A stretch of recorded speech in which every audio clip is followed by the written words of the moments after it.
Bismillah wa salatu wa salamu ala Rasulillah wa ala alihi wa sahbihi ajma'in. Welcome everyone to Amazed by the Quran, a series in which I like talking to you about, you guessed it, what I find amazing about the Quran.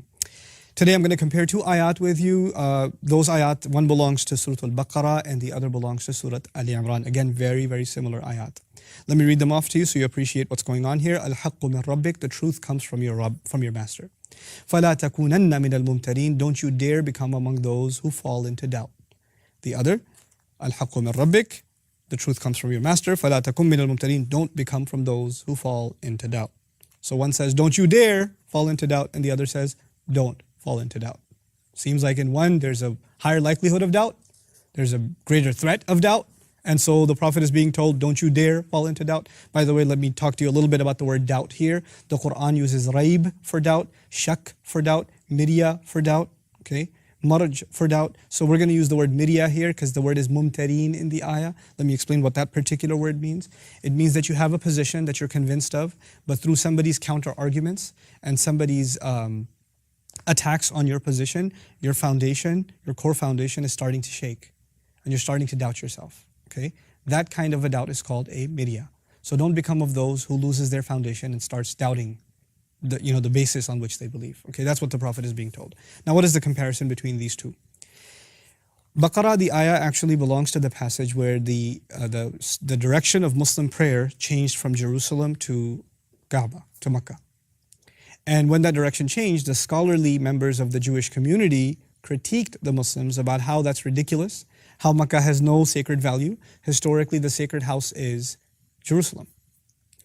And of course, they're scholars. The Prophet ﷺ is an ummi. The Prophet is an unlettered prophet. And these are people that are literally described in the Quran as ahbar, scholars of ink. Like their hands are always dirty with ink because they're writing so much all the time. These are PhDs and then some. That's what they are. And they're telling you, you don't know what you're talking about. Now when an academic, someone with a lot of intellectual promise, credentials, when they tell you you don't know what you're talking about, it can mess you up. A high school student gets into college, goes to a PhD in philosophy, who's teaching philosophy 101, he's going to be intimidated by his academic credentials. He's going to feel like this person, after studying all that much, must know more, must be right. I mean, how can they be wrong? They're an expert after all. You see what I'm saying? So the context here is, because the criticism is coming from those who have very high academic credentials, you have a chance of becoming intimidated. And that intimidation can make you question yourself. Don't. Truth comes from your master. Don't become from those who fall into doubt. You know, after all, the historical integrity of the Kaaba is a historical debate. It's something that requires a lot of research. When Allah says that first house built for the worship of Allah for humanity was at the location of Makkah or Bakka, that's something that requires a lot of historical digging. And something obviously the Jewish and Christian scholarship is not easily going to accept. It's not something they're just going to take and say, oh yeah, of course. No, it's not going to be like that. And Muslim scholars, by the way, on that subject have done amazing work that needs to get translated because they've actually done research from the Bible that shows that it's Makkah. You know, from Tawrat, from the Hebrew Bible that has shown that it's Makkah.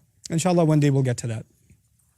But on the other hand, Allah is talking to, the Prophet is talking to the Christian community that came from Najran, that's in Ali Imran.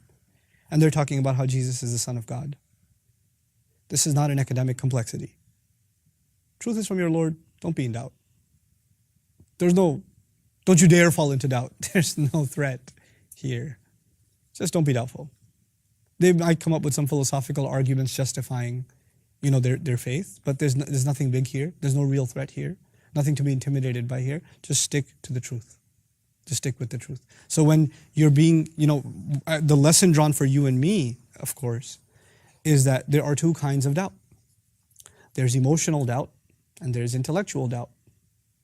Emotional doubt is the kind of doubt that was attempted by the Christian community. Out of love of God, out of the want of salvation, wouldn't you want to have a guarantee? Wouldn't you just want to be saved? And then through that, and by the way, when people are not feeling love in the Muslim community, when they don't feel love, and then they go to the Christian community and they feel loved, then it makes them start doubting Islam. And you think there's an intellectual problem and you start arguing 3 is not 1, 1 is not 3, look at their Bible, look at how much it's changed and all this. You're making intellectual arguments, but their doubt isn't intellectual. Their doubt is emotional. Their doubt is, if those people are wrong, why are they so kind and nice? And if we're truthful, why are we so mean and insensitive? That's the doubt. But the academic doubt is a different animal altogether. The academic doubt is about making arguments that are, they sound so elaborate with all these terminologies and all these books and papers and research and all this stuff that looks so staggering and intimidating that you say, man, I don't know if I can believe what I believe anymore, because there's a lot of PhDs done on how he's not a prophet. That's intellectual doubt. Of course, the Muslims are supposed to fight both doubts. Allah did not dismiss one doubt or the other. The academic doubt came from, the attack of academic doubt came from the Jewish community, the Jewish scholarship. The emotional doubt was brought forward by the Christian community. And Allah acknowledged both of them. He did acknowledge that the academic is more dangerous. He did. And by the way, let me tell you why now the emotional is less dangerous. I'll tell you why. The Prophet ﷺ is not a scholar. He didn't study in a seminary. He doesn't have a PhD. He's not an academic. He's not writing books. So they do have, in that sense, what they might think is an upper hand, yes? But with the Christians, what they have is love. What they have is softness. What they have is character. What they have is kindness, compassion, mercy. The Prophet has that more than anybody ever did. So you can't mess with the Prophet ﷺ when it comes to that. We have a problem because we've lost that beautiful trait of the Prophet ﷺ. So we're being attacked from both kinds of doubt. And that's why the second doubt is not as big of a threat in these ayat, because what they have to offer in terms of softness and kindness and love and mercy, more than they've ever experienced, is already there in the person of Rasulullah sallallahu alaihi wasallam. It's already there. May Allah Azza wa Jal make us a people free from doubt of all kinds. And may Allah Azza wa Jal help us understand what remarkable lessons of transformation Allah is teaching us through these powerful ayat. Barakallahu li wa lakum. Wassalamu alaikum wa rahmatullahi wa barakatuh. Assalamu alaikum wa rahmatullah. If you enjoyed this video, please do share it with friends and family. If you want to see more videos from this series, click on the box at the top. If you want to see other videos, click on the box at the bottom. And don't forget to hit the subscribe button. Thanks.